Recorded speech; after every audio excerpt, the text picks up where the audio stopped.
Vous écoutez l'Afrique d'une seule voix. Le journal des diasporas africaines. Emmanuel Kigessa Kanobana, bonjour. Bonjour, bonjour. Merci. Bonjour Eugénie. Merci. Ça fait très longtemps qu'on ne s'est pas vu. Et je me rappelle en tout cas avec plaisir notre rencontre. Tout à fait, moi également. Alors pour cette semaine spéciale RDC, j'ai souhaité justement revenir avec vous sur votre passage, sur votre histoire, sur votre livre qui s'appelle Dipenda, qui veut dire en fait indépendance. Comme on veut, disons que en RDC on dirait Dipenda. C'est un mot francisé, lingualisé, et qu'à la fin, bon, on le prononce comme on veut. Oui. Alors, ce livre, c'est Dipenda, témoignage d'un Zaïrois plein d'illusions, 1960-1990. C'est publié chez quel éditeur? Chez Hermata, malheureusement. Bon. On y reviendra sûrement, mais j'aimerais que vous vous présentiez. Depuis quand êtes-vous en Belgique? Vous êtes congolais ou zaïrois? Congolais, vous me demandez si je suis congolais ou zaïrois? Oui. Je suis né, à mon âge, je suis né congolais. Et puis je suis devenu, non, je suis né congo-belge. Et puis, nous sommes devenus zaïrois sous Mobutu. Puis maintenant, nous sommes devenus de nouveau congolais.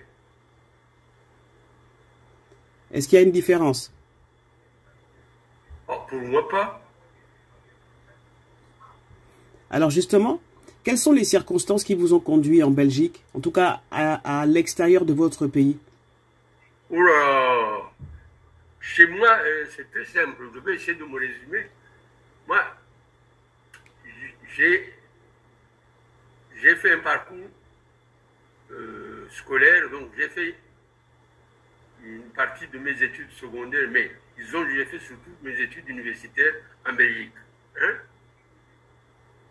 Donc mes références universitaires, c'est la Belgique. Après ça, j'ai fait une carrière.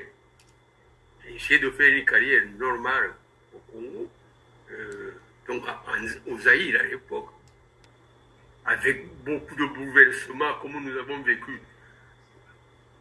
J'ai été ramené, malheureusement, à revenir en Belgique pour de multiples raisons. D'abord, parce que, comme je raconte dans mon livre, mais c'est surtout à cause du bouleversement, quand on a nationalisé l'enseignement, que j'ai attrapé la touille pour mes enfants.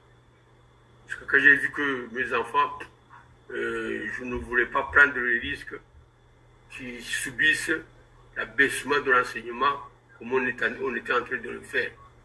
Mais en plus, quand même, j'ai pris mon courage quand on m'a rappelé pour m'occuper de la GECAMI développement. Je suis de nouveau revenu au Zaïre. J'ai fait ce que je pouvais, que je croyais devoir faire. Et apparemment, ça n'a pas plu à un certain nombre de responsables qui étaient beaucoup plus puissants que moi à l'époque. Et comme je le décris dans mon livre, ces gens-là, leur méthode était toujours essayer de casser les carrières des autres. La meilleure manière, c'est d'une façon ou d'une autre, c'est utiliser soi-disant une foi judiciaire de mettre les gens en prison et quand vous trouviez en prison. Après la prison, franchement, comme le hasard, que mes enfants étaient heureusement à l'époque en Belgique, mon épouse aussi, moi après mes années de prison, je ne me suis pas posé de multiples questions. Comme mes références, là où j'avais des chances de pouvoir encore dormir un tout petit peu tranquille, c'était la Belgique. Je suis reparti en Belgique. Alors On va y revenir. Hein. Donc, en fait, vous avez été nommé par ordonnance présidentielle à la tête de la GECAMIN Développement. Oui. Voilà, cette grande entreprise. Et vous avez suscité beaucoup de jalousie autour de vous. Est-ce que vous pourriez nous expliquer et voilà, quelles étaient vos relations avec le défunt président du Zaïre, Mobutu Sese Seko? Écoutez, personnellement, je n'avais aucune relation avec le président Mobutu. J'étais un cadre comme un autre. Un jour, quelqu'un peut-être a pensé à moi ou dans les rivalités. La place était ouverte, les rivalités des gens autour de Mobutu. Certains ont pensé à moi comme pouvant remplir la mission. Eh bien, on m'a appelé et j'ai été nommé. D'ailleurs, je vous dis, quand j'ai été nommé, je me trouvais en Belgique, je vivais en Belgique. Oui. J'ai été nommé, donc j'ai dû prendre mes bagages, prendre mon avion et revenir au Zaïre. Je vivais en Belgique, je travaillais en Belgique, mais tout en faisant beaucoup de missions, parce que comme beaucoup d'Africains, en tout cas moi, personnellement, à l'époque, il m'était difficile de passer des mois et des mois et des mois sans aller de temps en temps jeter un coup d'œil au pays. Donc je gardais un contact quand même permanent avec les gens de ma génération, je gardais un contact permanent avec le Zaïre. Oui. Donc à un moment, on a pensé, des gens qui étaient au pouvoir à l'époque, qui plus ou moins tiraient les ficelles, ont pensé à Kandobala pour diriger la GECAMIN Développement, comme c'était dans mon secteur du point de vue intellectuel et formation. Donc, moi, évidemment, je suis venu et je dois dire, c'était avec joie. Oui. Et vous êtes, il faut le rappeler, vous êtes ingénieur agronome. Voilà. De formation. Oui. Donc, vous avez étudié à l'université de Louvain. Oui, voilà. Voilà, et vous avez travaillé dans la fabrication de la bière dans ce grand groupe brassicole. Alors, oui. Vous avez quand même révolutionné le secteur puisque, en fait, vous avez mis en place des plantations de céréales pour les besoins de la GECAMIN. On nous demandait d'essayer, c'est comme ça que moi j'ai compris la mission et que je trouvais superbe. On nous demandait d'utiliser la GECAMIN Développement pour préparer ce que moi j'ai appelé la pré-cuivre. Puisque on dit toujours le Zaïre, c'est un pays scandale minier, hein? Mais moi je dis toujours la plus belle richesse de ce pays, c'est plutôt l'agriculture, qui malheureusement n'est pas mise en valeur. Oui. Parce que moi, ma théorie est très simple et je le tiens encore aujourd'hui. Je n'arrive pas à m'en défaire. Il y a des fois où je me dis, je devrais oublier ça, ce n'est plus ma génération. Moi, je le dis pour le Zaïre ou RDC,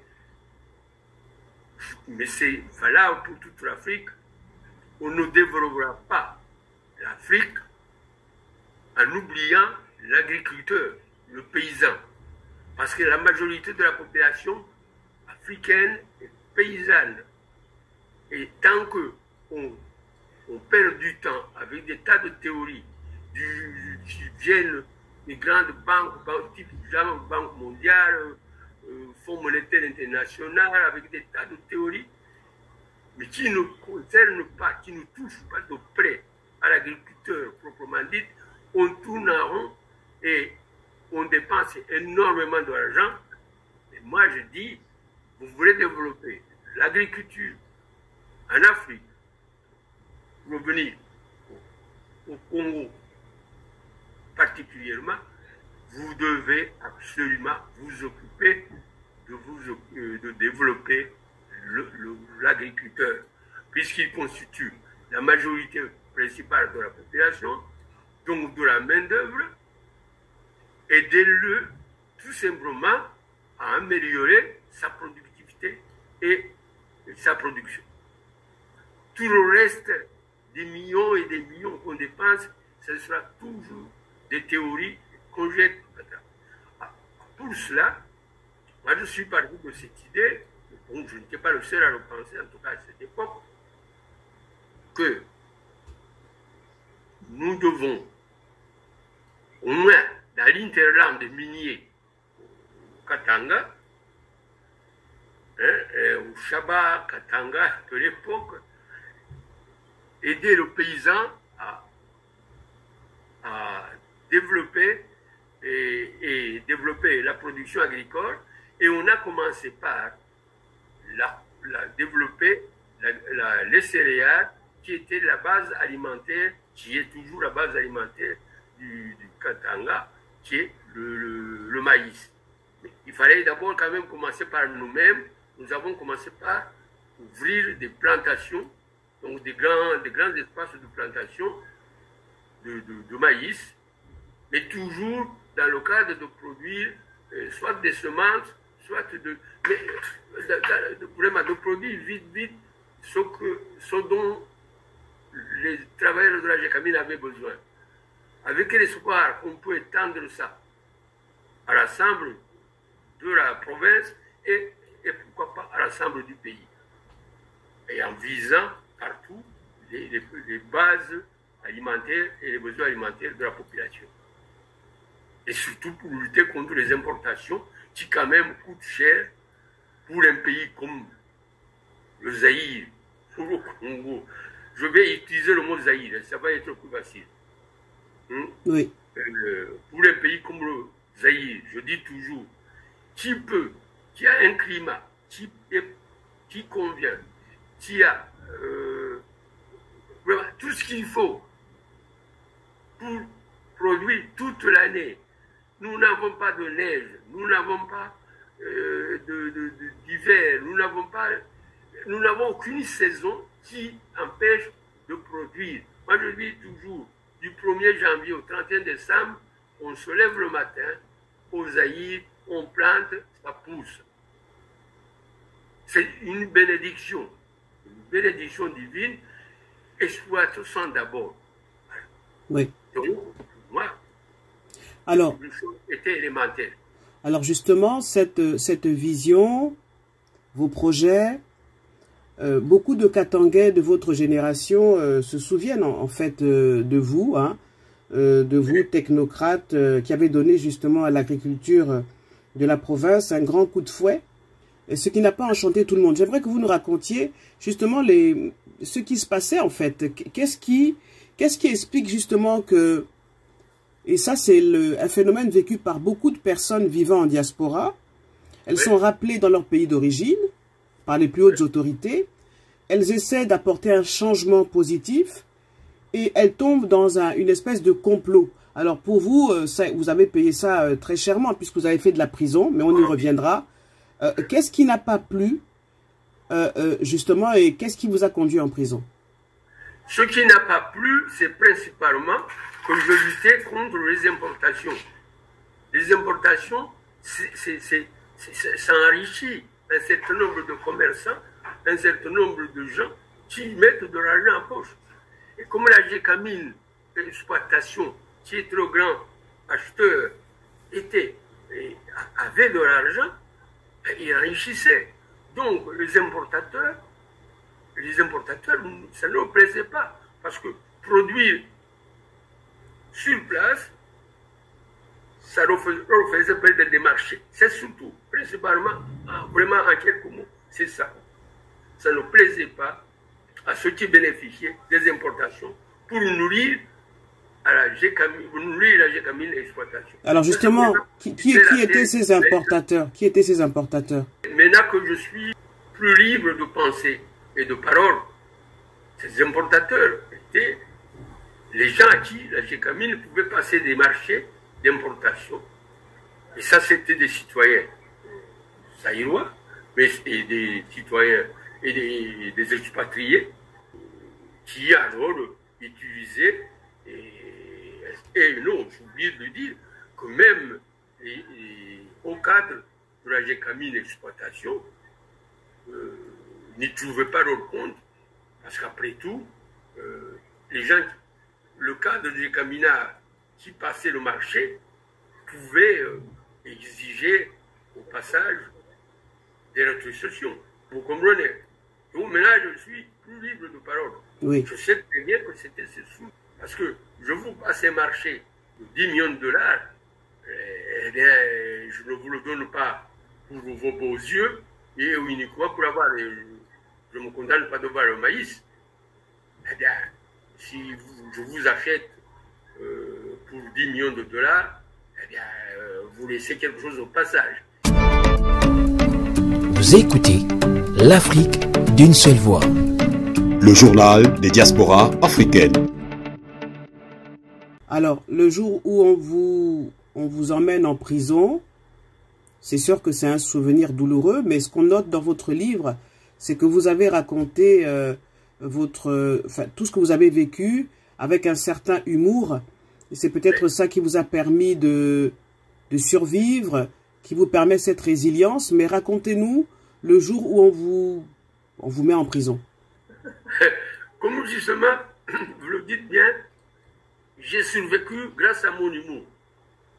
Et même juste que je vous dis, ma façon de survivre, je rigole presque de mes malheurs. Disons que, franchement, jusqu'au moment même, le jour même, où on me dit vous êtes arrêté, je n'y croyais pas. Disons que je sentais que j'avais des ennemis gauche-droite. Je sentais, on sabotait, on m'empêchait de faire ceci, on m'empêchait de faire ça, etc., etc. Mais bon, quand même, il y a eu un moment où l'officier de la police judiciaire m'a appelé à son bureau. Il m'a dit, voilà, citoyen Kanovala, comme on disait à l'époque, et je reçus l'ordre de vous arrêter. Donc, il a commencé à, et je ne sais pas, oui, à ce moment, évidemment, il faut qu'il invente un certain nombre de choses. Ils n'ont pas d'autres méthodes que ça.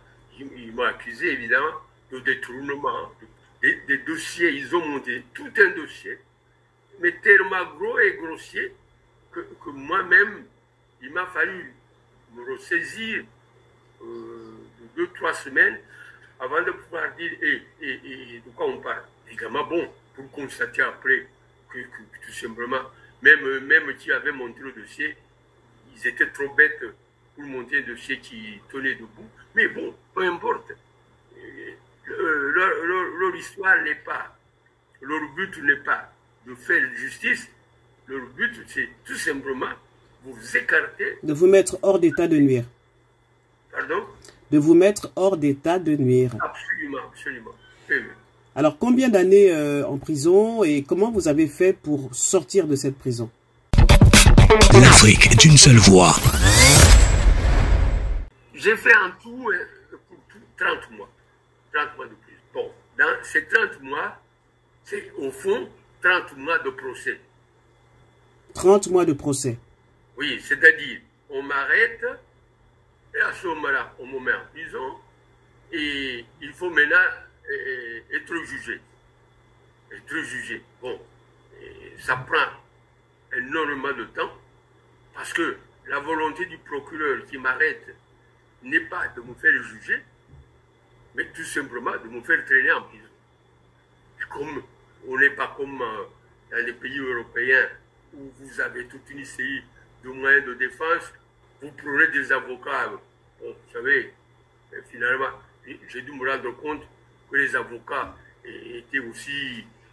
Non, ça ne marchait pas. Enfin, donc, c'est 30 mois de procès. D'abord, procès en première instance. En première instance, les juges, donc le juge qui devait se prononcer, finit par presque me proposer, en disant, vous avez des ennemis qui sont à Kinshasa, parce qu'ils ne voyaient rien dans le dossier, est-ce que si on vous condamne, c'était 4 mois ou 5 mois que je venais de passer là-dedans, cela, vous n'allez pas en appel?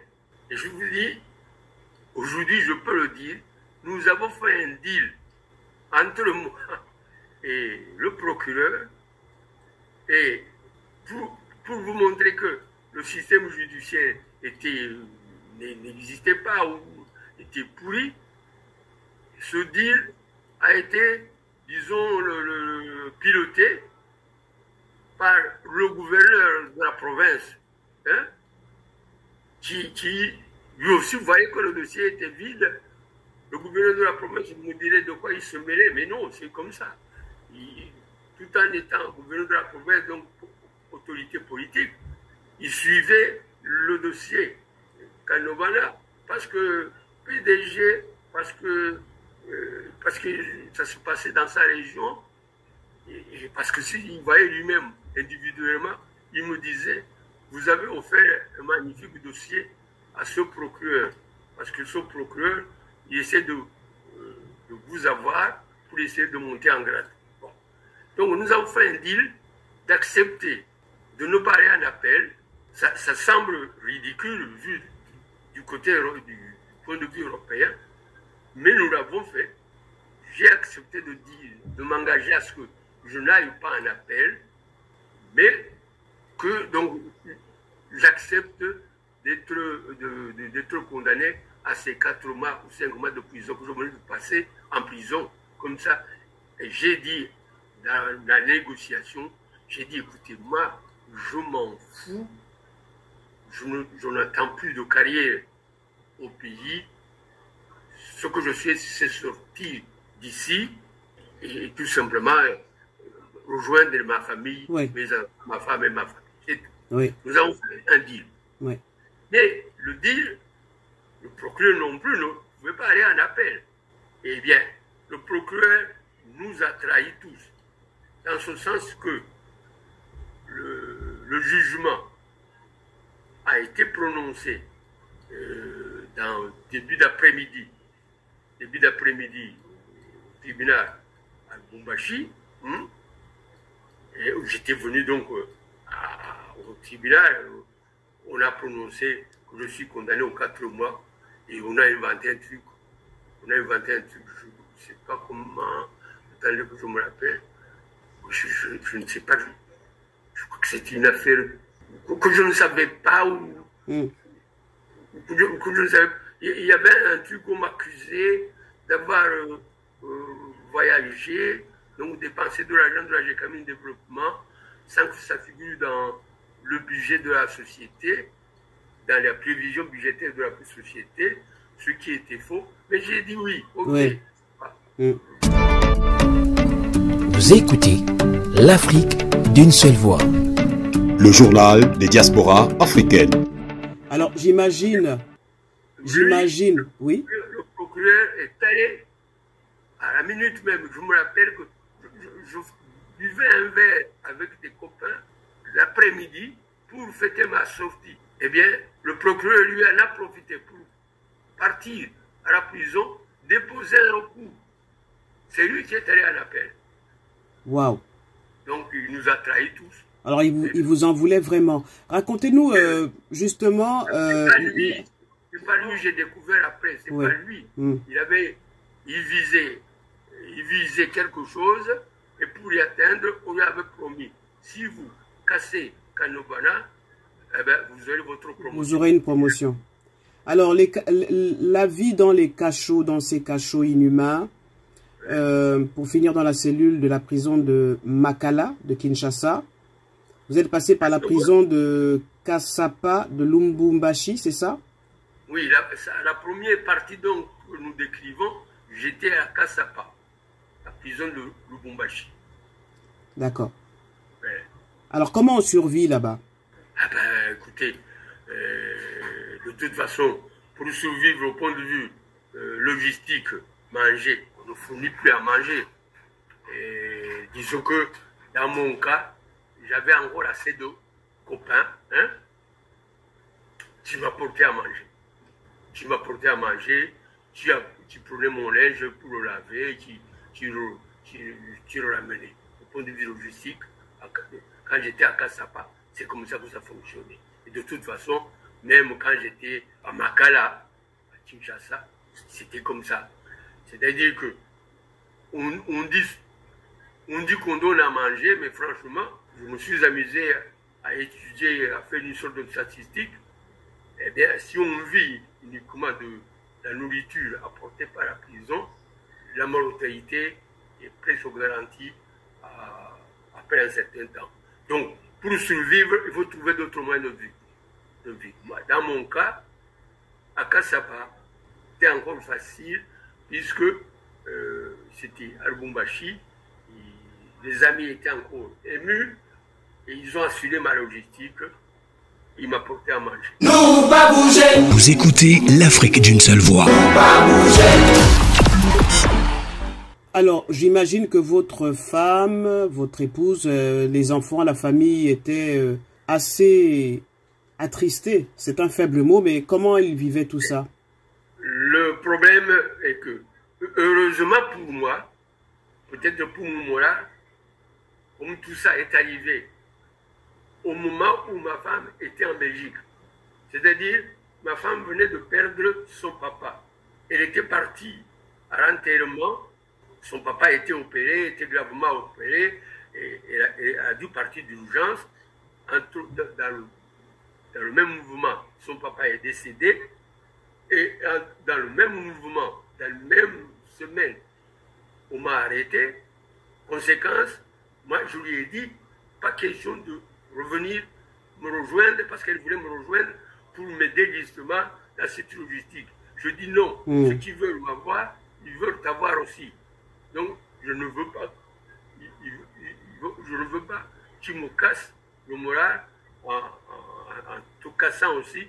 S'il faut se battre entre les nègres, toi tu es belge, eh bien entre les nègres, on a le langage qu'il faut, mais pas question. Donc moi je l'ai supplié, je l'ai interdit de revenir au Congo, de revenir au Zaïre à l'époque.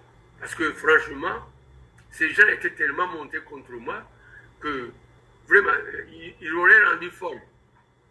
Oui. Ils avaient profité de nos préjugés d'ailleurs envers, disons, les Européens, et particulièrement les femmes, pour pouvoir la taquiner. Enfin, vraiment, rien ne les empêchait même de dire qu'on arrête aussi. Vous écoutez l'Afrique d'une seule voix. Le journal des diasporas africaines. Alors, est-ce que vous avez essayé d'en parler, enfin de contacter le maréchal Mobutu? Disons que oui, j'ai essayé via d'envoyer des rapports, des lettres, de raconter au président Mobutu ce qui m'était arrivé. Et c'est comme ça d'ailleurs que quand le procureur de la République est allé en appel, mais qu'il ne faisait rien pour qu'on me juge, mais en allant en appel, c'était maintenant me transférer à Kinshasa. Étant transféré à Kinshasa, à la cour d'appel, ça supposait qu'on me transfère physiquement. Pour me transférer physiquement, rien que payer le ticket, monsieur le procureur dit, moi, je n'ai pas d'argent, je n'ai pas de budget. Mais alors, ça veut dire quoi? Et c'est, paraît-il même presque, encore malheureusement comme ça, vous n'avez pas les moyens vous-même de vous déplacer, eh bien, vous laissez en prison. C'est-à-dire qu'il a fallu que tout simplement, moi-même, je trouve l'argent, payer mon ticket pour me faire transférer à Kinshasa. Et attention, transférer avec une escorte, une garde presque militaire. Non, ici c'était un policier de police judiciaire qui devait m'accompagner.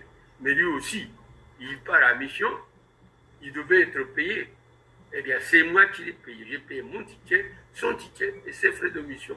Pour qu'au moins je quitte Lubumbashi pour aller me faire transférer dans la prison de Makala à Kinshasa. C'est moi-même qui ai fait tout à mes frais. Un vrai cauchemar. Oui.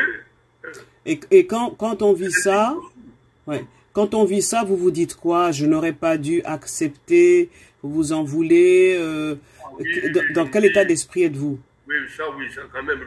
Je suis passé par des phases où j'ai dit comment je me suis dit accepter de tomber dans un piège de ce genre. C'est-à-dire que, personnellement, je me suis rendu compte d'une chose. Les années que je venais de passer en Belgique, les années d'études aussi en Belgique, et puis aux Zaïre aussi, j'avais fait ma carrière principalement dans le privé. Bien sûr, on pouvait savoir comment fonctionne ou ne fonctionne pas le pays. Mais franchement, je ne me rendais pas compte à quel niveau. Ce qui veut dire que je me suis dit, mais c'est pas possible, on en est là. Donc, j'étais une sorte d'idiot de ne pas savoir la réalité vraiment de la vie telle que ça se passait dans les sphères des gens du pouvoir à Kinshasa. Parce que je ne pouvais pas imaginer qu'on en était arrivé là.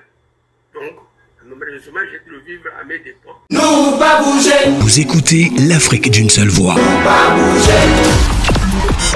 Aujourd'hui, nous sommes en 2023. Qu'est-ce que vous diriez à un Congolais comme vous, une Congolaise comme vous, qui vit à l'étranger, à qui l'actuel gouvernement dirait: on t'a repéré, tu es quelqu'un d'assez exceptionnel, on voudrait que tu contribues justement à l'essor de la RDC.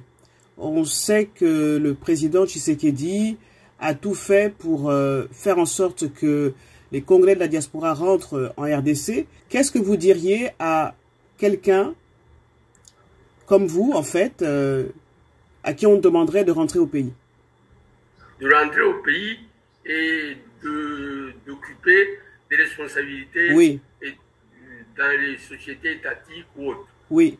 Ben, écoutez, je lui raconterai un peu mon expérience en disant: fais gaffe, j'ai l'impression que le pays n'a pas tellement changé.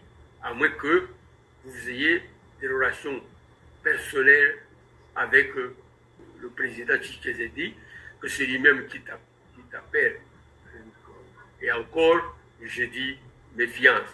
Mais pour revenir, pour faire marche arrière, au moment, moi, j'ai dû aller à Gécamine. Moi, je ne pouvais pas me rendre compte que c'était aussi pourri. Donc, mais je regrettais évidemment d'avoir été idiot. J'aurais dû rester petit ingénieur dans mon petit coin en Belgique, faire mon petit boulot. Ça me suffisait pour nourrir mes enfants et qu'ils aillent à l'école tranquillement. Alors justement, quand vous sortez de ce cauchemar, de ce traquenard, qu'est-ce que vous faites? Franchement, je n'étais plus capable professionnellement de faire grand-chose. Je n'ai plus bougé. J'ai d'abord essayé de laver mon cerveau et surtout, j'ai écrit mon livre. Je crois que c'est ça qui m'a un peu guéri. Oui. Oui. Ça m'a guéri et ça m'a permis, ça m'a soulagé et ça m'a permis de pouvoir vivre une vie normale, familiale, normale. Mais conseiller à quelqu'un, tout le monde peut rêver, on rêve tous de développer son pays, de voir son pays ceci, de voir son pays cela. Vraiment réfléchir 10 fois.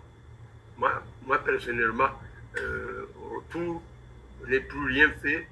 Trouver du travail en Belgique avec le CV que j'avais, ça devenait pratiquement impossible.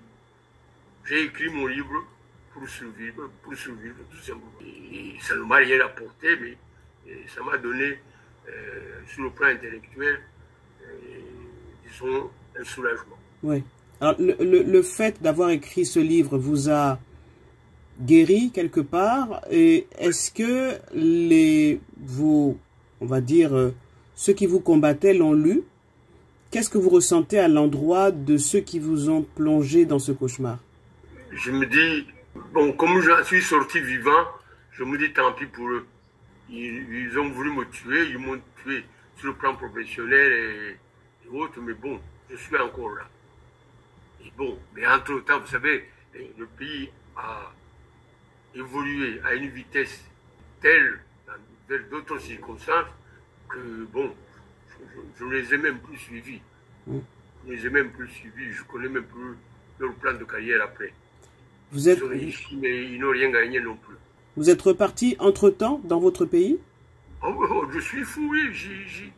J'y allais encore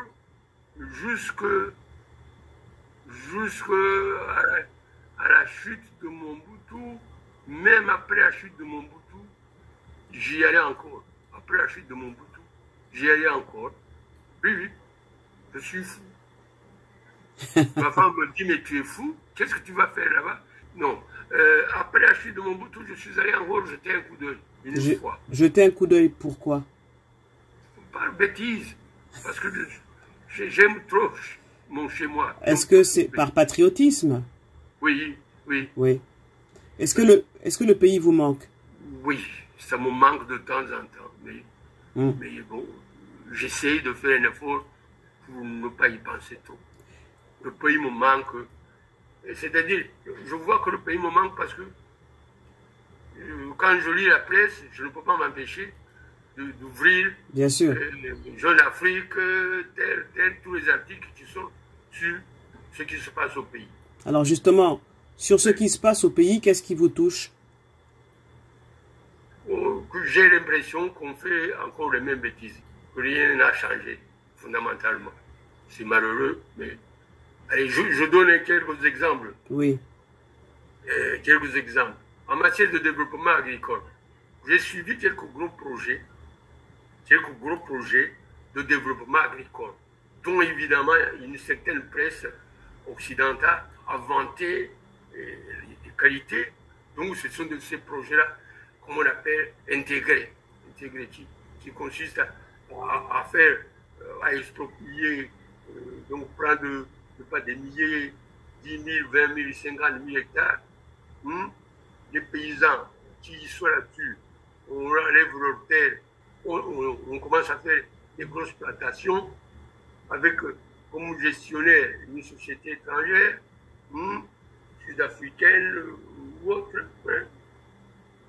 mais qui ne marche pas. Ça n'a pas marché. Et la preuve, c'est que un des projets qui a défrayé la chronique, c'est un projet intégrateur qui se passe dans le Bandundu, dans une légende de Kinshasa. Intégrer tout, depuis la production agricole, au traitement des produits, sur le plan industriel, etc. Ce truc n'a jamais démarré. Et j'ai vu dans la presse qu'on a importé des machines, on a mis des tracteurs, aussi, tout ça, qui ne marche pas du tout. Et il y en a même qui sont là, les machines sont là. Il y en a dont les moteurs ont déjà été démontés. Les gens ont volé déjà des moteurs, ils en font autre chose. Et je vois le premier ministre de l'époque qui a initié ce projet, dernièrement, a été attaqué, détournement. Il est accusé de ne pas... qu'il a tout simplement monté un projet pour détourner une bonne partie de l'argent. Vrai ou faux, ce n'est pas mon problème. Mais bon, donc, ça veut dire que schématiquement, c'est à peu près toujours la même chose.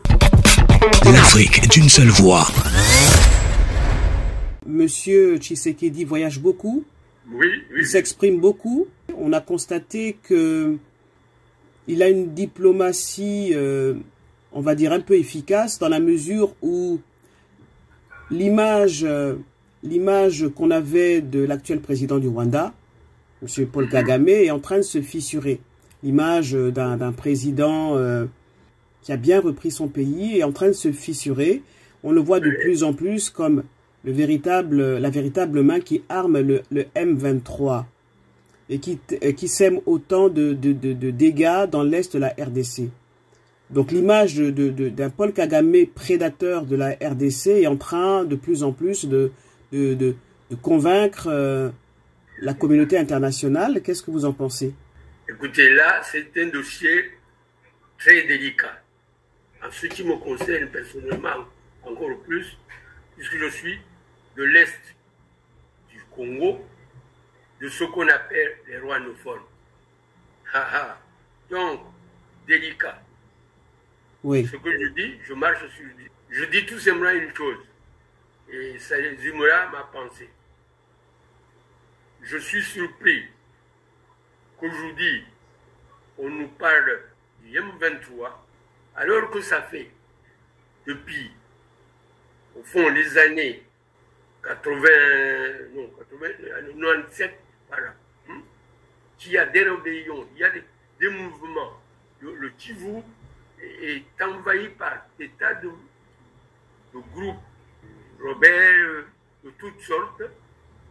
J'ai vu que l'ONU en a dénombré même une quarantaine. L'ONU n'arrive pas à les combattre. On a déjà monté une armée de l'Afrique, de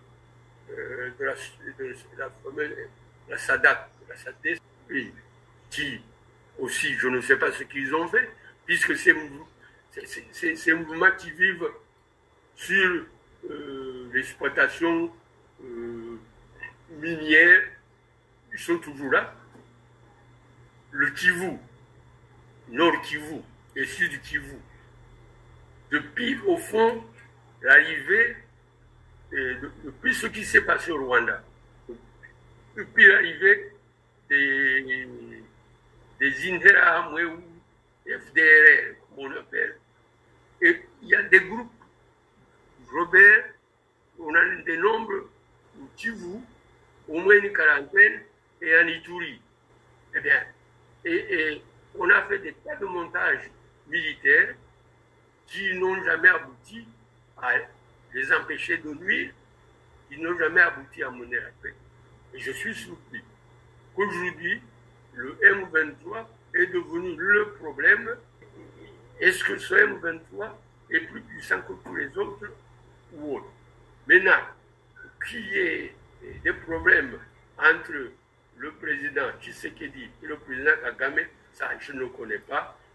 Moi j'avais applaudi plutôt quand la diplomatie de Tshisekedi avait fait comme ligne de conduite une sorte de réconciliation avec tous les pays limitrophes, et ce qui aurait permis, probablement, en tout cas j'espérais, que ça allait apporter la paix. Au lieu du contraire, rien ne change.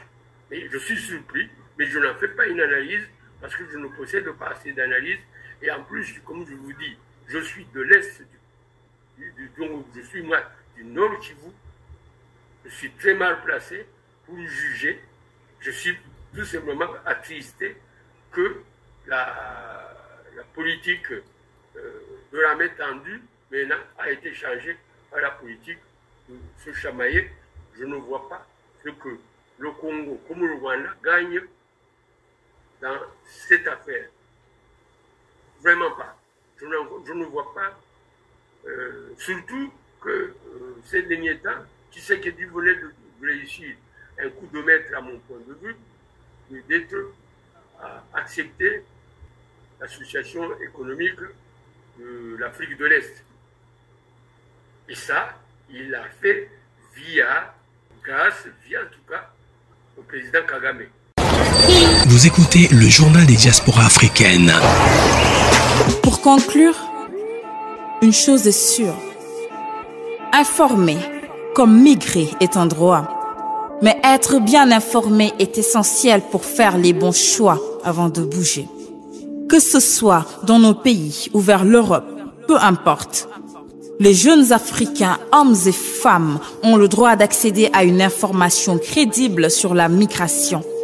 Tout comme les médias et les journalistes africains doivent être soutenus. Dans certains cas protégés lorsque la vérité dérange, pour mieux informer la jeunesse africaine sur les défis et les opportunités qui s'offrent à eux dans la migration.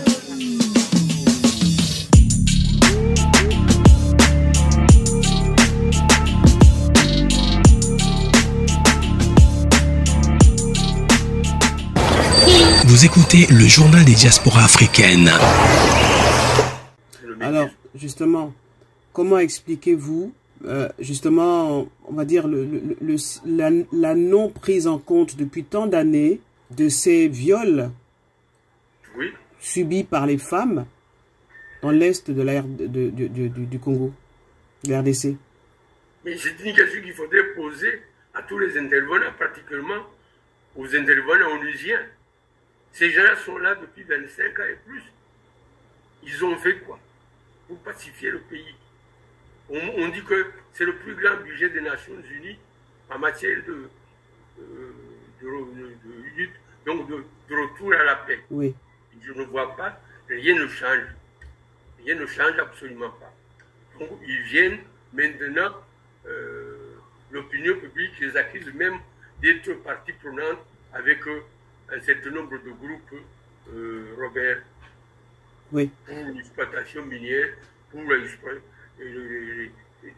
vraiment pour profiter des mines et autres, et un certain nombre, je dis ce que l'opinion dit. Moi, je n'en ai aucune preuve, je ne peux rien, je ne peux rien prouver. L'opinion publique dit qu'ils sont partie prenante dans l'exploitation minière, donc ils sont là, ils ne font plus rien, ils profitent comme tout le monde de tirer profit. Au détriment des populations. Des populations. Voilà. Au détriment des populations. Des populations qui sont censées protéger.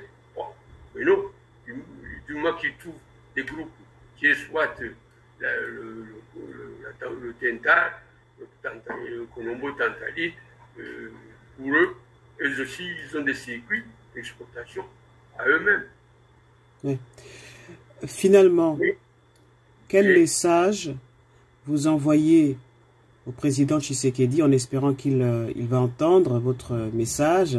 Quel message vous envoyez à vos compatriotes en RDC et à vous qui êtes de la diaspora? Vraiment, le message que je donnerai à tout le monde, moi je suis pacifiste.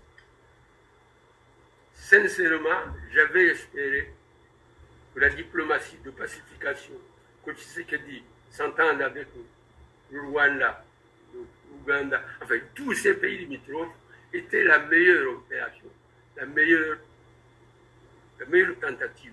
Parce que ça aurait apporté la paix, et pas seulement, oui, pour la paix pour la population, et en fin de compte, c'est ça. On vise que les gens puissent vivre tranquillement.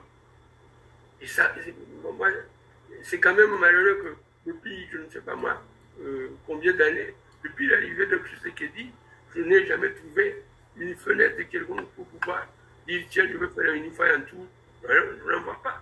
Et je n'en vois pas parce que je fais nécessairement de mauvaises analyses.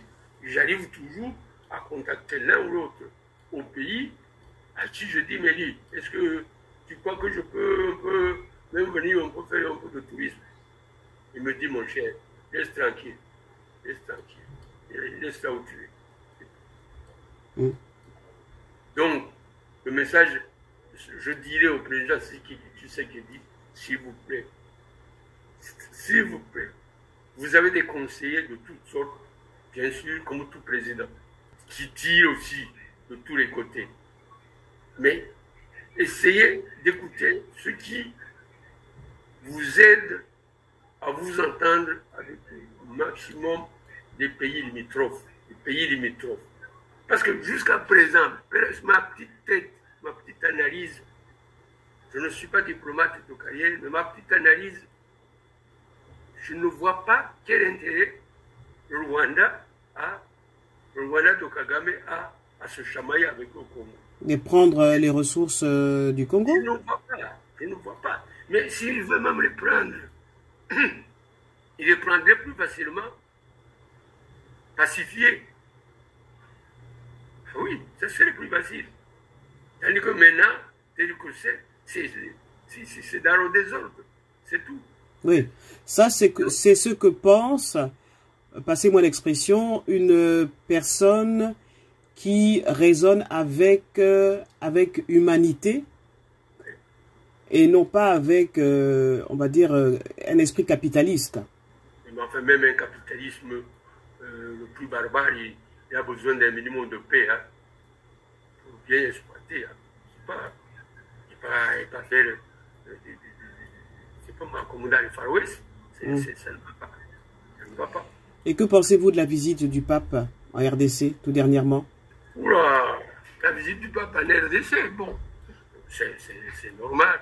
La RDC est un des pays catholiques, les plus catholiques en Afrique. Oui.